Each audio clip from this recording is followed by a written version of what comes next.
From the Bob Mills Weather Center, the Oklahoma weather expert, Travis Meyer. Well, I was out of state on Sunday, and I looked and saw that it was a heat index of 115 in Tulsa and 120 at Weber's Falls, which is just south of Muskogee. I was like, wow. That was a big wow.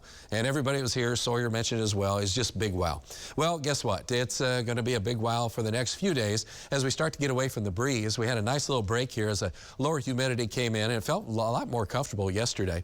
And then as we looked at today, it wasn't bad because we had clouds. Now we have a front to the north, and that's created severe thunderstorms. We've had multiple tornado warnings up in Iowa and Wisconsin.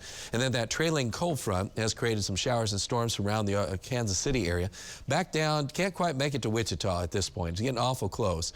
Some of those storms could move southeast late tonight, and that could be just enough that it could create a few isolated showers or storms if you're in the northern or northeastern part of our viewing area. So that's yet to be determined. But to the north, that's where most of the active weather is, and that's really the way the summer will be.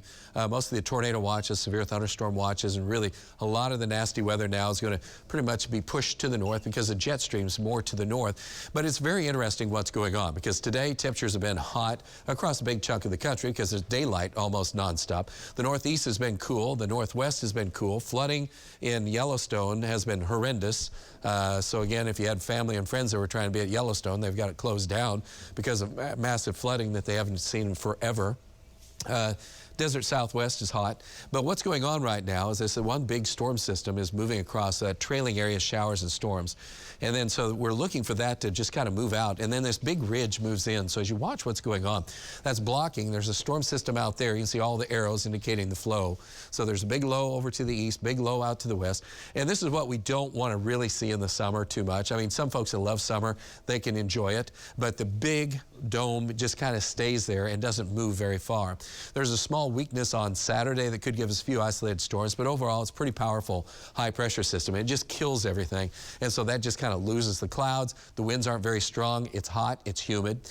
We do have a few glancing blows next week, and they're very isolated. Once again, the storm tracks to the north because that's where all the action is, and this thing's just kind of like the dog days of summer really don't happen until August, but it's going to feel a little bit like that. It'll feel like July instead of June too.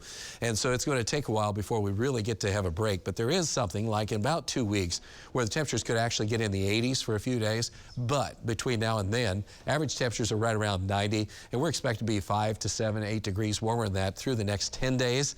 So that's a lot of summer we're going to go through just to get to summer officially. Right now, it's not doing too bad. We do have grass pollen that's pretty high. Mold spore, I think, is higher than low, just according to my nose. But anyway, that's just me. 90 degrees, south wind at 18. We've had some gusts to 25 to 30. So that's helped because the dew point's at 74. Lots of moisture hanging around. And once we get the loss of this, pretty much the clouds and also the wind, it's going to be pretty across the area. So tonight through the morning hours, any showers and storms are going to be very limited. We'll be in the upper 70s tomorrow morning, and then tomorrow afternoon in the mid 90s. And then it's going to be still extremely warm as we start to go into Friday morning with 70s in the morning. And then by the time we get into the afternoon, we're talking about temperatures in the 90s, 100 out west. Wheat harvest is now over 50%. I think they're about 60, 65% complete. And some of the wheat is being harvested finally here in this part of the state. So a lot of the wheat farmers are just happy that there's some wind and some drier weather. 84 tonight, 79 in Tulsa in the morning. Sunrise. These are the longest days of the year. 6:06 is the sunrise.